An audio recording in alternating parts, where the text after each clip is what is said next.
Sziasztok! A mai napon a kis téli meting, vagy örökzöld metingről lesz szó, illetve arról, hogy hogyan ültessünk be közéjük. Hogy milyen szabályokra kell odafigyelni, hogyha kismeting közé akarunk ültetni.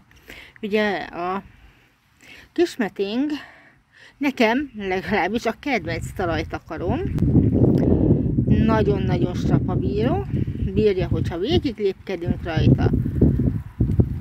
Majdnem, hogy kinyírthatatlan, és nagyon-nagyon sokan panaszkodnak arra, hogy elnyomja a növényeket. Most nem tagadom, ez tényleg így van, de mégis lehet közéjük ültetni. Nézzük meg, hogy hogyan. Nem régen ültettem ezeket a gyönyörű primulákat, kankalinokat, és akkor az ásóval sikerült kiszednem a kismeténkből. Itt láthatjátok ezt a gyönyörű darabot, amit sikerült kiszedni, és itt rögtön lehet is látni a lényeget, a gyökérzetét. Hogyha oldalra fordítjuk, látjuk, hogy sekélyen gyökerezik, hiszen ő talajtakaró, tehát neki az a lényeg, hogy a föld felszínét beszője, és ezáltal terjeszkedjen, amit meg is tesz, hála az égnek, hiszen ez a feladata. Viszont pontosan ez a gyökérzet határozza meg azt, hogy mit szabad és mit nem közé ültetni. Az első szabály, hogy talajtakaróval semmiképp nem szabad összeültetni. Én elkövettem ezt a hibát.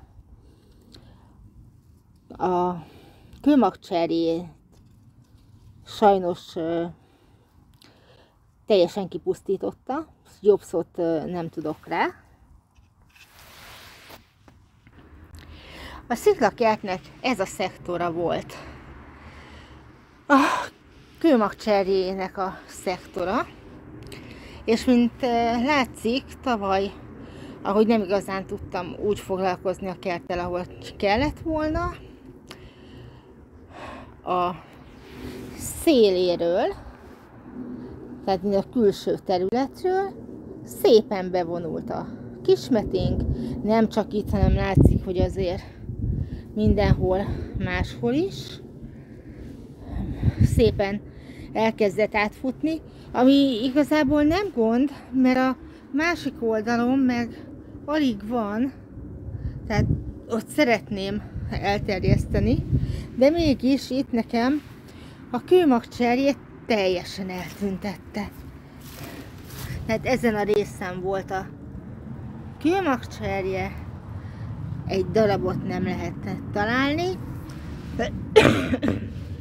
Tehát az elsődleges hibám az volt, hogy kettő olyan növényt, ami talajfelszínen terjed, sekély gyökérzettel, összeültettem. És elnyomták egymást. Itt a kismeting győzedelmeskedett,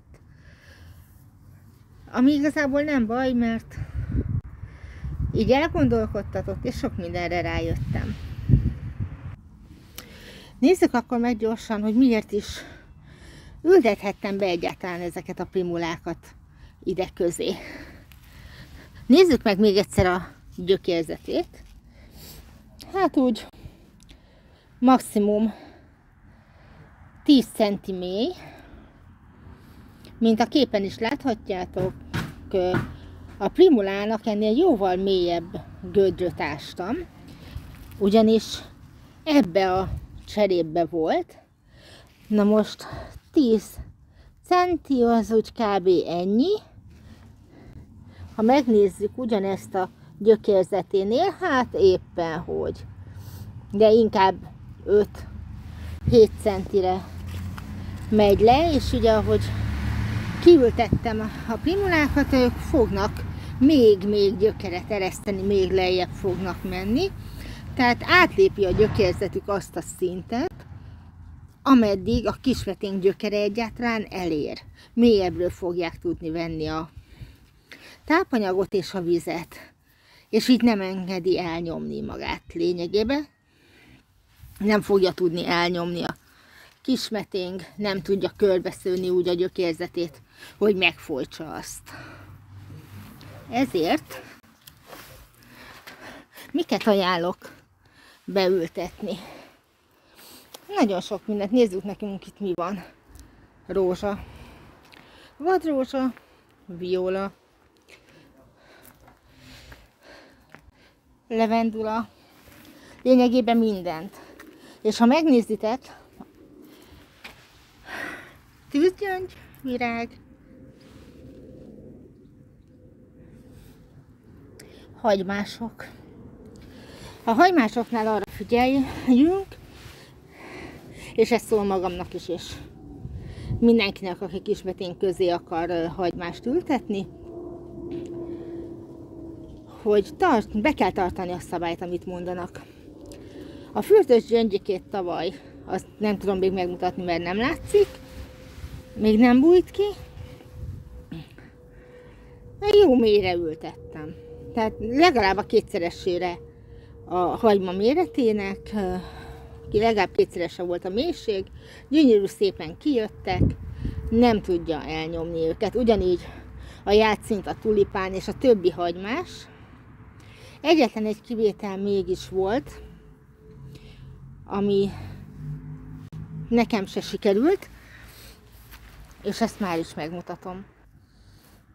Az igazán jó példa a kislevelű ciklámen lenne, de annak már visszahúzódott a levele. A borostyán levelű ciklámen viszont itt van, és ő is egy nagyon-nagyon jó példa. Ugye a ciklámenek gumósak, és sajnos elkövettem azt a hibát, mint múlt héten láthattátok a bejegyzésembe a képet, hogy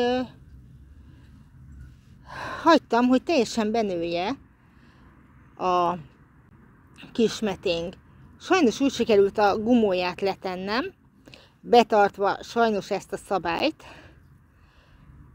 hogy a duplájára menjen mélységbe a gumó méretének, hogy ez még nem volt elég, és még belement neki a kismeténknek a gyökér szintjébe. Itt is látszik, hogy itt is közötte van, itt látjátok, ez itt a kismeténk, itt a borostyán levelű ciklámen. Itt azért sokkal jobban tudott terjedni, a borostyán levelűt nem tudta úgy elnyomni, egyrészt mert nem volt körülötte kismeténk, amikor ide lett a gumója elültetve, másrészt meg mélyebbre sikerült raknom, mint a kislevelűt. Tehát ez a második szabály, hogyha ültetünk, akkor mélyre olyan hagymásokat, amiknek a gyökérzónája, olyan hagymásokat, amikor a hagymát már eleve mélyebbre rakjuk, mint a kismeténk gyökérzónája, illetve ugye olyan növényeket, aminek a gyökérzónája jóval lejjebb van, hogy ne tudja elnyomni. Ha ezt a pár szabályt, ezt pontosabban 2 szabályt betartjuk, akkor minden rendben lesz. És akkor elérhetjük azt a szépséget, hogy bátran ültethetünk a kismeténgek közé. Köszönöm szépen a figyelmet, és legyetek ti is sikeresek. Sziasztok!